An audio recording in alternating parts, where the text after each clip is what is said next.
high-level delegation from Ukraine is visiting Louisiana this week. They're briefing local leaders about the current status of the war with Russia. Paul Murphy reports members of that delegation told a group in New Orleans continued U.S. assistance is vital to their country's survival. From its rich farmland to major shipping ports and resilient people, Ukraine and Louisiana have a lot in common.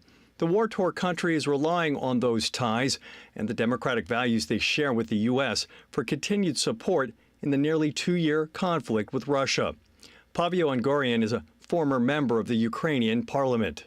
This is a moment of history when all the soldiers of light, all the Western civilization need to be together.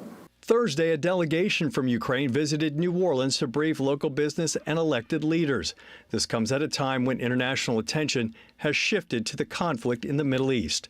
And there is talk among some in Congress that it may be time to scale back U.S. assistance to Ukraine. That concerns David Aramia, a current member of the country's parliament. When we are hearing this kind of a news or, opinions that, it's probably we have to decrease the size of the military assistance, it's really depressing to Ukrainian people, especially Ukrainian soldiers on the front. According to the Associated Press, the U.S. has already provided more than $44 billion in aid to Ukraine.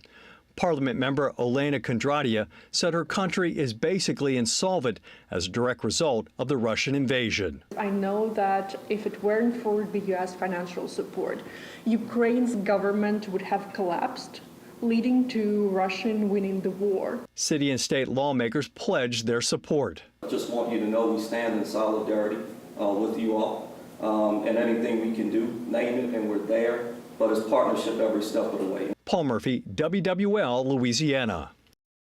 The Ukrainian delegation is expected to meet with Congressman Steve Scalise next week in Washington.